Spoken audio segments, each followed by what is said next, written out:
Hello everyone, welcome back to my channel. This is Mayank Singh. तो finally ये video आ चुकी है, जिस वीडियो का आप लोग काफ़ी टाइम से वेट कर रहे थे। मेरा एक पर्सनल स्ट्रैटेजी है जिसको मैं काफ़ी टाइम से यूज़ करते हुए आ रहा हूँ और ये काफ़ी अच्छा प्रॉफिटेबल स्ट्रैटेजी है। तो इस स्ट्रैटेजी के बारे में A to Z पॉइंट पे बात करूँगा। किस तरह से आपको ट्रेड करना है, किस तरह से आपको स्टॉप लॉस लगाना है, किस तरह से आपको कौन सा स्ट्राइक प्राइस सेलेक्ट करना है, कितना रिस्क मैनेजमेंट होना चाहिए। और इस स्ट्रैटेजी का एक्यूरेसी अप्रॉक्स 80% है, लेकिन आप अगर इसको अच्छे से यूज़ करते हो, सही तरीके से यूज़ करते हो, तो इसको 90% एक्यूरेसी तक लेके जा सकते हो।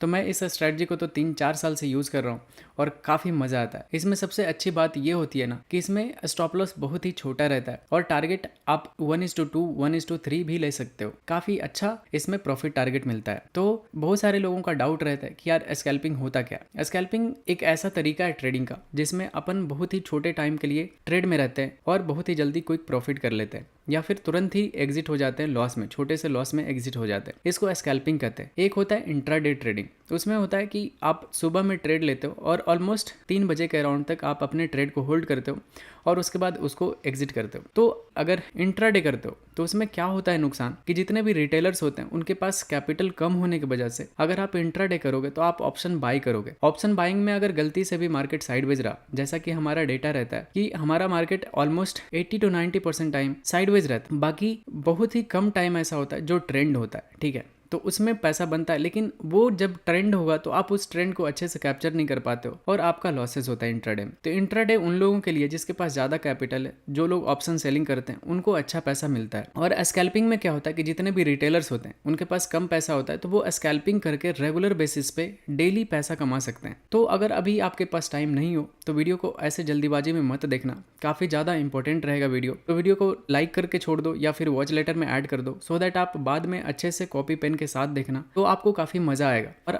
काफ़ी कुछ सीखने के लिए मिलेगा। तो ध्यान से देखना और इस स्ट्रैटेजी को अपने लाइफ में अडॉप्ट करने का कोशिश करना, क्योंकि मेरा मानना है कि आपका बिल्कुल करियर चेंज हो सकता है अगर आप इसको अच्छे से यूज़ करने के लिए सीख गए तो चलिए वीडियो को शुरू करते हैं। इस स्ट्रैटेजी में आपको 2 EMA लगाना है। सबसे पहले आपको क्लिक करना है इंडिकेटर पे और उसके बाद सर्च करना है EMA। इस तरह से सर्च होके आएगा। जो फर्स्ट ऑप्शन आएगा मूविंग एवरेज एक्सपोनेंशियल, इस पे आपको 2 बार क्लिक करना है तो ये यहाँ पे ऐड होके आ जाएगा। इसका बाय डिफॉल्ट आपको लेंथ दिख रहा होगा 9, लेकिन एक का लेंथ आपको कर देना है 15। ठीक है, मैं बताऊंगा क्यों इस तरह से क्यों ज़्यादा यूजफुल होता है। तो आप अच्छे से ध्यान से देखो, बिना स्किप किए देखना, क्योंकि मैं मानता हूं कि आप इसको अच्छे से देखोगे तो आपका ट्रेडिंग करियर चेंज हो सकता है। तो आप यहाँ पे ऐड कर लेना, एक का कलर भी चेंज कर दो। तो हमें पता चल रहा है 2 EMA अलग अलग दिख रहा है। यहाँ पे जो पास पास चल रहा है प्राइस के वो है 9 EMA और थोड़ा जो दूर है वो है 15 EMA। तो 9 EMA का मतलब हुआ कि 9 कैंडल का एक्सपोनेंशियल मूविंग एवरेज लाइन है ये, ठीक है। और 15 EMA है 15 कैंडल का मूविंग एवरेज लाइन है ये। तो जब आप इसको ऐड कर लोगे तो उसके बाद आपको किस तरह से यूज करना है ये मैं आपको बताता हूँ। तो अब मैं आपको बताता हूँ किस तरह से आप इन दोनों EMA को यूज करके आप स्कैल्पिंग कर सकते हो। पहले ये बता देता हूँ कि कहाँ पे आपको ट्रेड नहीं करना है। जब भी EMA इस तरह से साइडवेज रहेगा, ठीक है, जब भी EMA फ्लैट रहेगा, आपको ट्रेड नहीं करना है। वहां पे आप स्कैल्पिंग करोगे तो बार बार आपका ऐसा हिट होगा। तो जब भी EMA का डायरेक्शन ऐसा होगा, ये 15 EMA रहेगा नीचे और 9 EMA रहेगा ऊपर, तो जब भी ऐसा रहेगा तो आप देखना एटलीस्ट इसका जो स्लोप होगा, जो ग्राउंड से ये जो डिग्री होता है ना, वो 30 डिग्री से एबव होना चाहिए। तभी आपका ट्रेंड पता चलता है कि हाँ ये बुल ट्रेंड में। और अगर डाउन साइड के लिए अगर EMA इस तरह से रहा, ठीक है, और मार्केट इस तरह से इधर ट्रेंड कर रहा होता है, तो इसका जो एंगल रहेगा वो 30 डिग्री, ये डाउन साइड के लिए मैं बता रहा हूँ, 30 डिग्री या फिर उससे बड़ा होना चाहिए, ठीक है। ऐसा अगर सिचुएशन आपको मिले तो आपको ये स्ट्रैटेजी को अच्छे से यूज़ करना है। अब मैं इसमें आपको बताता हूँ कि स्ट्राइक प्राइस और किस तरह से आपका एंट्री पॉइंट और एग्जिट पॉइंट क्या होना चाहिए। जब भी आप स्कैल्पिंग करोगे तो हमेशा आपको इन द मनी में रहना है, ITM ऑप्शंस में रहना है, ठीक है। ATM में भी रह सकते हो, लेकिन ज़्यादा अच्छा प्रॉफिट आपको ITM में रहेगा, इन द मनी में रहेगा। एट द मनी में भी ठीक ठाक रहेगा, लेकिन OTM बिल्कुल आपको अवॉइड करना है। इसमें आप अगर स्कैल्पिंग करते हो आपका बिल्कुल भी पैसा नहीं बनेगा, बिल्कुल भी नहीं बनेगा। तो आपको या तो ATM में रहना है बहुत ज़्यादा, तो या फिर आपको बिल्कुल अच्छा प्रॉफिटेबल रहना है तो हमेशा ITM में रहना है। मैं आपको एग्जाम्पल से बताता हूँ कि कितना ITM में रहना चाहिए या फिर कितना OTM में रहना चाहिए। सपोज कि ये 40,000 पे प्राइस चल रहा है बैंक निफ्टी का, ठीक है, और यहाँ पे आपका यहाँ पे एक सेटअप बन गया EMA पे, यहाँ पे आपको एंट्री कैंडल मिल रहा है। तो आपको इसमें किसका ऑप्शंस लेना चाहिए। सपोज कि यहाँ पे 40,100 चल रहा था, तो आपको हमेशा क्या करना है कि अगर आपको कॉल बाय करना है तो 40,000 का यहाँ से 100 पॉइंट नीचे का स्ट्राइक प्राइस सेलेक्ट कर लेना है कोई भी। तो यहाँ पे 40,000 का कॉल ऑप्शन आप यहाँ पे स्कैल्पिंग में बाय कर सकते हो और आपका जो एसएल रहेगा वो नीचे रहेगा। इस पर डिटेल में बात करूँगा कौन से कैंडल पे आपको एंट्री करना चाहिए, कौन से कैंडल पे एग्जिट करना चाहिए, कितना प्रॉफिट टारगेट तक आप वेट कर सकते हो, कब आपको ज़्यादा प्रॉफिट टारगेट तक वेट करना चाहिए, कब आपको छोटे टारगेट पे निकल जाना चाहिए। ठीक है, सब कुछ कवर करने वाला हूँ, तो ध्यान से देखना, स्किप मत करना वीडियो का एक भी पार्ट, नहीं तो आप वीडियो से कुछ सीख नहीं पाओगे। तो ये हमारा क्राइटेरिया हुआ, हमेशा आपको आईटीएम में रहना है। ठीक है, इससे बाहर निकलोगे आपका पैसा नहीं बनेगा ज़्यादा। ठीक है, एटीएम में फिर भी चलेगा। ऐसा मैं इस वजह से बोल रहा हूँ कि क्योंकि एटीएम का जो डेल्टा होता है 0.5 होता है और आईटीएम का 0.5 से 0.6 इस तरह से रहता है। तो इसमें जैसे सपोज कि अगर 100 पॉइंट मूव किया ना बैंक निफ्टी, तो आपका जो एटीएम का जो ऑप्शंस होगा वो 50 पॉइंट मूव करेगा। लेकिन 0.6 वाला जो रहेगा आईटीएम वाला, वो अगर बैंक निफ्टी 100 पॉइंट मूव किया तो आपको 60 पॉइंट का मोमेंटम आपको मिल जाएगा ऑप्शंस में। तो इस वजह से हम हमेशा आईटीएम में रहते हैं। एटीएम या ओटीएम थोड़ा सस्ता होता है, लेकिन सस्ता में नहीं आपको काम करना है। और इस स्ट्रेटजी में आपको एक और बात बता देता हूँ कि इसमें कम से कम आपके पास जो कैपिटल होना चाहिए वो 25 to 30 के होना चाहिए। अदरवाइज इसमें आप प्रॉफिट नहीं निकाल पाओगे, क्योंकि आपका साइकोलॉजी खराब हो जाएगा और आप अच्छे से प्रॉफिट के लिए वेट नहीं कर पाओगे। बार बार आपका एसएल हिट होगा, आपका अकाउंट धीरे धीरे कम जाएगा। ठीक है, तो इस चीज़ों को आप ध्यान रखना। कम से कम आपके पास 25 से 30 हज़ार होगा तो आप अच्छे से इसमें ट्रेड कर सकते हो। तो ये हमारा पूरा क्राइटेरिया था, किस तरह से आपको कौन सा स्ट्राइक प्राइस सेलेक्ट करना है। अब मैं आपको बताता हूँ कि इसमें रिस्क मैनेजमेंट और एंट्री पॉइंट और एग्जिट पॉइंट क्या होना चाहिए। इस स्ट्रेटजी का सबसे खास पॉइंट जो होता है ना, कि इसमें हमारा स्टॉप लॉस बहुत ही छोटा होता है। जैसे सपोज हमने बाय पे एंटर किया, ठीक है, अगर इस कैंडल पे बाय पे एंटर किया तो हमारा जो स्टॉप लॉस रहेगा वो जस्ट इस कैंडल के लो का रहता है। तो इसमें हमारा स्टॉप लॉस बहुत ही छोटा होता है, अपन ज़्यादा देर इस ट्रेड में रहते नहीं है, या फिर ये छोटा सा एसएल ले लेते हैं या फिर हम दुगना प्रॉफिट इसमें ले लेते हैं, ऐसा होता है। इस तरह से ये स्कैल्पिंग स्ट्रेटजी काम करता है। तो इस वजह से ये हमारे हेल्थ के लिए भी बहुत अच्छा है। अगर आप ट्रेडर हो तो आपको पता होगा कि एक ट्रेडर कितना ज़्यादा हेल्थ इश्यूज फेस करता है, हमेशा माइंड साइकोलॉजी डिस्टर्ब रहता है, हार्ट का प्रॉब्लम होता है। इस वजह से ये स्कैल्पिंग में ना ज़्यादा देर अगर आप ट्रेड में नहीं रहते हो तो ये दोनों समस्या से आप बच जाओगे। तो अब मैं बताता हूँ कि इसका एंट्री क्राइटेरिया और एग्जिट क्राइटेरिया क्या क्या होना चाहिए, तो ध्यान से देखना। तो अब मैं बताता हूँ आपको कि जब भी आपको बाइंग ट्रेड दिख रहा होता है तो आपको कौन से कैंडल में एंट्री करना चाहिए, कौन से कैंडल को अवॉइड करना चाहिए। आपको मैं 3 कैंडल बताता हूँ जब भी बाइंग के लिए होगा तो किस तरह का कैंडल पे आपको एंटर करना है। जब भी आपका इस तरह का कैंडल आपको दिखे, ठीक है, इस तरह का कैंडल दिखे, बिल्कुल पिन बार कैंडल या फिर फुल बॉडी कैंडल, नीचे से हल्का वीक होना चाहिए, या फिर बिग बार कैंडल, ठीक है, ये 3 कैंडल जब भी आपको दिखे ईएमए पे या फिर ईएमए को नीचे से क्रॉस करता हुआ और ईएमए का डायरेक्शन इस तरह से ऊपर की तरफ रहेगा, तो आपको इस कैंडल पे हाई पे एंटर करना है, यहाँ पे एंटर करना है, यहाँ पे एंटर करना है। जब भी इस कैंडल के हाई पे बाय करोगे तो उस कैंडल के लो का एसएल रख के आपको ट्रेड करना है। आप देखोगे कि जैसे ही आप एंटर करोगे मोमेंटम में आपको अच्छा टारगेट देगा या फिर आपका एसएल हिट कर देगा। तो ये 3 कैंडल आपको ध्यान में रखना। मैं आपको चार्ट पे भी दिखा देता हूँ ये तीनों कैंडल को, ताकि आप अच्छे से इसको ऑब्जर्व कर सको। तो देखो, सबसे पहला जो कैंडल रहेगा वो रहेगा हमारा ये पिन बार कैंडल। आप देखो इस कैंडल को देखो, कितना अच्छा पिन बार कैंडल है। दूसरा कैंडल आपको दिखाता हूँ, ये कैंडल हो गया बिग बॉडी कैंडल, ठीक है, मतलब नीचे से थोड़ा सा विक्स है, मतलब अच्छा बुलिश कैंडल इसको माना जाता है। ये बुलिश इंगल्फिंग कैंडल भी है क्योंकि ये प्रीवियस कैंडल को अपने अंदर इंगल्फ कर रहा है। और थर्ड कैंडल आपको दिखाता हूँ, तो ये होता है हमारे लिए थर्ड एंट्री कैंडल, अच्छा बड़ा बॉडी बना हुआ है। तो इस कैंडल पे आपको एंटर करना है। 3 एंट्री कैंडल बाइंग के लिए मैंने बता दिया। सेलिंग के लिए जस्ट इसका अपोजिट 3 कैंडल आपको फाइंड आउट करना है, बिल्कुल 3 अपोजिट कैंडल। तो बाइंग के लिए ये 3 कैंडल आपको देखना है। और मैं बताता हूँ आपको अब एंट्री और आपका टारगेट क्या होना चाहिए। अगर आप अभी ट्रेडिंग स्टार्ट किए हो, कुछ महीने हुए हैं आपको ट्रेडिंग करते हुए, तो आपको चार्ट सेलेक्ट करना है 5 मिनट का। जैसे जैसे आप इसमें एक्सपर्ट होना उस तरह से आप टाइम को रिड्यूस कर देना।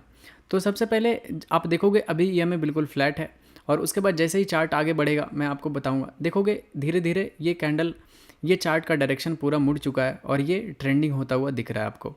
तो जैसे ही ये ट्रेंडिंग हो जाएगा आपको ये दिख रहा है कि ये 30 डिग्री से ज़्यादा यहाँ का स्लोप बना रहा है यहाँ से। अभी आपको ये स्कैल्पिंग को यूज़ करना है क्योंकि अपन ऑप्शन बायर हैं तो हमें मोमेंटम चाहिए होता है। मोमेंटम आपको तभी मिलेगा जब आपका ईएमए इस तरह का डायरेक्शन पकड़ लेगा। तो जैसे ही आपको इस तरह का बुलिश कैंडल ईएमए पे बनता हुआ दिखे टच करके, आप इस कैंडल के क्लोजिंग पे ही एंटर कर जाना। इस तरह से लॉन्ग पोजीशन यहाँ पे बना लेना, और कैंडल लो का एसएल रहेगा आपका और 1:2 का आपका टारगेट होगा। तो 1:2 का टारगेट इस तरह से आप बनाना, और उसके बाद आप देखना ये आपको काफ़ी तेज़ी से मोमेंटम में आपको टारगेट देगा, ठीक है। तो ये काफ़ी तेज़ी से मोमेंटम आता है और आपके डायरेक्शन में मूव करेगा, क्योंकि आप देखोगे जहाँ से आपने एंटर किया कभी भी आपके प्राइस से नीचे नहीं आया। तो इस तरह से हमें बाइंग ट्रेड में देखना चाहिए। ये पहला सिनारियो था। दिखाता हूँ सेकंड कैंडल आपको किस तरह से आप एंटर करते हो। सेकंड एंट्री कैंडल देखो, आप अभी देखोगे ईएमए ट्रेंडिंग था, साइडवेज हुआ है, फिर से यहाँ से ये देखोगे, यहाँ से जैसे ही मोमेंटम आना शुरू हुआ, ठीक है, ये देखोगे ईएमए का डायरेक्शन बदलता हुआ दिख रहा है, फिर से ये अपने ओरिजिनल ट्रेंड में जाता हुआ दिख रहा है और उसके बाद ये एक पुल बैक आ रहा है। तो पुल बैक आएगा और ईएमए पे जैसे ही एक बुलिश कैंडल दिखेगा, ये देखोगे ये बड़ा सा बुलिश कैंडल ये जब बना था, आपको इस पर एंट्री करना है। इस तरह के कैंडल पे आपको एंट्री करना है और इसमें भी आपका जो एंट्री के बाद आपका स्टॉप लॉस होगा वो कैंडल लो का होगा और इसमें भी आपको 1:2 का टारगेट बनाना है। उसके बाद देखोगे कि ये आपका 1 गो में आपका टारगेट हिट कर देगा। तो हमारा ये दूसरा एंट्री कैंडल था। तीसरा एंट्री कैंडल आपको दिखाता हूँ। तो यहाँ पे देखोगे हमारा ईएमए अप ट्रेंड में है और उसके बाद ये नीचे क्रॉस कर रहा है कैंडल, ठीक है। अगर यहाँ से रिजेक्शन लेगा तो और बुलिश कैंडल बनाएगा, तीसरा जो कैंडल है हमारा एंट्री कैंडल, अगर वो यहाँ पे बनता दिखेगा तो अपन उस पर एंटर कर जाएंगे। तो आप देखोगे ये नीचे क्रॉस किया, लेकिन ये कैंडल देखो नीचे से ईएमए को क्रॉस करके, दोनों ईएमए को क्रॉस करके एक अच्छा सा बुलिश कैंडल यहाँ पे क्लोज हुआ है। तो ये हमारा तीसरा एंट्री क्राइटेरिया होता है, क्योंकि हमेशा ऐसा नहीं होगा कि ईएमए को टच करके ही ऐसा कैंडल बनाएगा।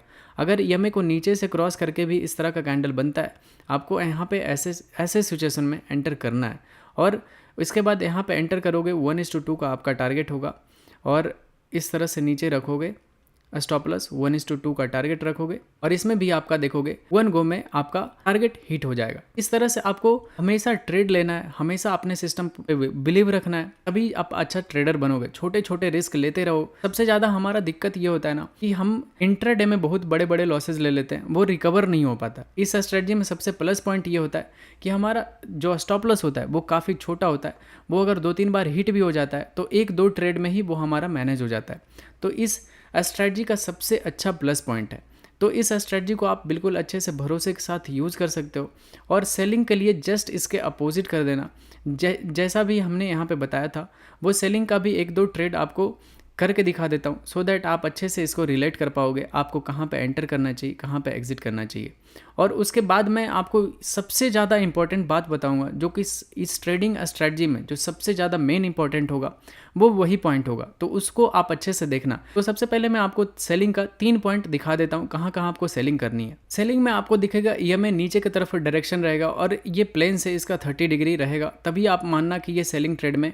देखोगे यहाँ पे भी एंट्री मिला था। मैं आपको आगे दिखाता हूँ किस तरह से आपका एंट्री यहाँ पे मिलेगा। काफ़ी अच्छा मार्केट हमें बेयरिश दिख रहा है, तो हमें कैसे एंट्री इसमें फाइंड आउट करना है। जैसे ही देखोगे यहाँ पे ये कैंडल ऊपर से क्रॉस किया है, ऊपर हमारा ओवरऑल ट्रेंड डाउन ट्रेंड है और ये थोड़ा देर साइडवेज रह के ईएमए बुलिश कैंडल बनाया था, लेकिन ये पूरा रिजेक्शन लेके नीचे चला आया और हमारे ईएमए को डाउन मोमेंटम दे दिया, ठीक है। उसके बाद देखोगे ईएमए का डायरेक्शन यहाँ पे चेंज हो चुका और यहाँ पे ईएमए का जो स्लोप है वो 30 डिग्री से ज़्यादा हो गया। जैसे ये कैंडल बना था, ये काफ़ी अच्छा बेरिश कैंडल होता है, आपको इस कैंडल पे एंट्री करना था शॉर्ट सेल और इसके ऊपर का आपका एसएल होगा इस कैंडल का और इसमें 1:2 का आपको टारगेट बनेगा, ठीक है। 1:2 का टारगेट बना के आप इस ट्रेड में एंटर होगे। आप देखोगे कि हमारा 1 गो में हमारा टारगेट हिट हो जाएगा इसमें। तो इस तरह से आपको ट्रेड में एंटर करना है। और जो दूसरा कैंडल हमारा एंट्री क्राइटेरिया होता था सेलिंग का, वो है ये कैंडल। आप देख सकते हो, अगर आपने यहाँ पे एंटर किया था तो इस कैंडल में जब आपको यहाँ पे मिल रहा था तो आप यहाँ पे भी एग्जिट कर सकते थे, डोंट वरी। आपको बस एक भी रिवर्सल कैंडल का वेट नहीं करना है, क्योंकि आप स्कैल्पिंग कर रहे हो। अगर इतना बड़ा रेड कैंडल अगर ग्रीन में कन्वर्ट होता हुआ दिखे तो आपको वहाँ से निकलना चाहिए, फिर आपको दोबारा एंट्री कर लेना चाहिए था। जैसे आप इसमें एग्जिट करते और आपका जो दूसरा एंट्री होता ये रिटेस्ट किया और फिर से ईएमए को टच करके ये बेरिश कैंडल बना था, आपका फिर से यहाँ पे एंट्री बन जाता सेलिंग ट्रेड का। यहाँ पे आप शॉर्ट करते, कैंडल हाई का एसएल रहता आपका और 1:2 का आपका टारगेट बन जाता, आप इसमें ट्रेड में एंटर कर सकते थे। तो इस तरह से आपको मोमेंटम में काफ़ी अच्छा ट्रेड मिल जाता, ठीक है। इस तरह से आपको ट्रेड मिलता है। इसको अच्छे से बैक टेस्ट करना, मैं तो काफ़ी टाइम से बैक टेस्ट करते हुए आ रहा हूँ, मैं काफ़ी ट्रेड भी इस पर करता हूँ, लाइव मार्केट में आपको ट्रेड करके दिखाता हूँ। ये स्ट्रेटजी काफ़ी ज़्यादा काम करती है। आप इसको अगर अच्छे से यूज़ करोगे तो 90% एक्यूरेसी तक भी लेके जा सकते हो, क्योंकि अपन इस स्ट्रेटजी को ट्रेंड में ट्रेड करते हैं, ठीक है। कभी भी साइडवेज मार्केट में इस स्ट्रेटजी को यूज़ नहीं करते हैं। इस जगह पे, ऐसे जगह पे यूज़ नहीं करते हम, हमेशा ऐसे जगह पे यूज़ करते हैं, ऐसे जगह पे यूज़ करते हैं ताकि हमारा जो विनिंग प्रोबेबिलिटी हो वो काफ़ी ज़्यादा हाई हो। ऐसे जगह पे यूज़ करते हैं। देखोगे यहाँ पे भी बना, सेलिंग आया, कितना मोमेंटम कैंडल यहाँ पे बनता हुआ दिखा था।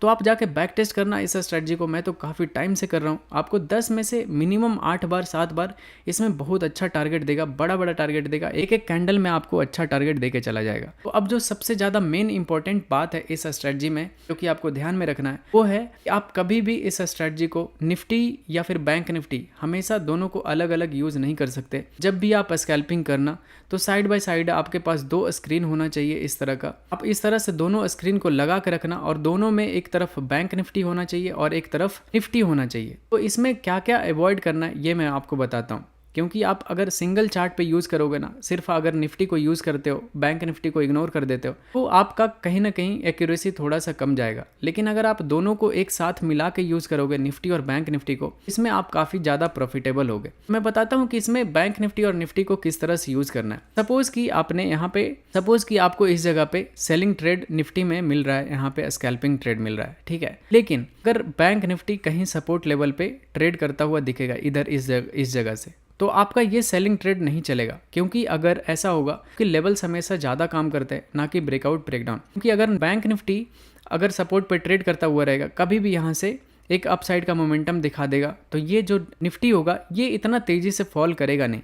तो आपको सेलिंग में अवॉइड करना है क्या, कि बैंक निफ्टी हमारा, अगर बैंक निफ्टी में करते हो तो आप जस्ट उल्टा करना, अगर निफ्टी में करते हो तो उसके लिए मैं बता रहा हूँ कि निफ्टी में करते हो तो कभी भी अगर सेलिंग ट्रेड आपको निफ्टी में मिल रहा है, तो बैंक निफ्टी में कभी भी बैंक निफ्टी अपने सपोर्ट पे ट्रेड करता हुआ ना रहे।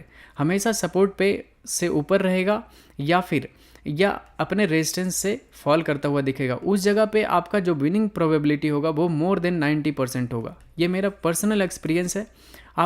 मैं लाइव मार्केट में बहुत बार, कई बार करके दिखाया हूँ, तो आप भी इसको अच्छे से करके देखना, आपको बहुत ही ज़्यादा काम आएगा। अगर आप बाइंग का ट्रेड, सपोज़ कि स्कैल्पिंग में आपको बाइंग का यहाँ पे कैंडल मिल गया, आप यहाँ पे बाइंग कर रहे हो कैंडल लो का एसएल रख के, लेकिन अगर वहीं पे बैंक निफ्टी अपने रेजिस्टेंस पॉइंट से रेजिस्टेंस लेता हुआ दिखेगा, ठीक है, तो आप दोनों कंट्राडिक्ट हो रहा है कि इसमें निफ्टी में बाइंग आ रहा है और बैंक निफ्टी में सेलिंग आ रहा है।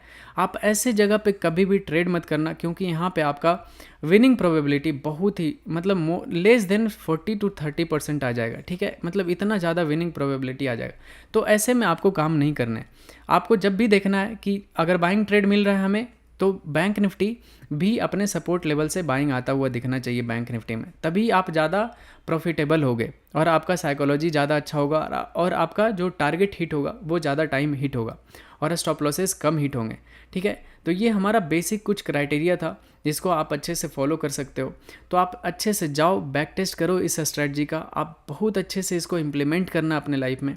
अगर कुछ भी डाउट है इस स्ट्रेटजी से रिलेटेड, तो आप कमेंट करके पूछो, मैं आपको अच्छे से जवाब दूंगा, ठीक है। अगर कुछ रह गया तो मैं लाइव मार्केट में फिर दोबारा एक्सप्लेन कर दूंगा, अगर कुछ भी पॉइंट मेरे से मिस हुआ तो। सबसे ज़्यादा इंपॉर्टेंट था कि बैंक निफ्टी और निफ्टी को दोनों एक साथ यूज़ करना है, सो दैट हमारा एक भी गलत ट्रेड में एंट्री ना बने, ठीक है। तो यही था हमारा स्ट्रेटजी। आप अच्छे से इसको यूज़ करना, स्कैल्पिंग करना। आप रिटेलर्स हो तो आप इसमें स्कैल्पिंग करके आप कैपिटल को काफ़ी अच्छे से ग्रो कर सकते हो और आप अच्छा पैसा बना सकते हो इसमें। तो चलिए वीडियो को रैप अप करते हैं। अगर वीडियो इन्फॉर्मेटिव लगा तो वीडियो को प्लीज़ लाइक करना। जो भी लॉसेस कर रहे हैं आपके दोस्त, ठीक है, उनके पास शेयर करो वीडियो को, उनको बोलो देखने के लिए। अच्छे से अगर वो देखेंगे और अपने अंदर अडॉप्ट कर लिए तो वो काफ़ी अच्छा प्रॉफिटेबल हो जाएंगे, ठीक है, ये मेरा गारंटी है। आप अच्छे से देखो वीडियो को और लाइक कर दो, शेयर कर दो, और अगर अभी तक आपने सब्सक्राइब नहीं किया तो सब्सक्राइब कर दो जल्दी से चैनल को। लो bye, thank you, thanks for watching guys.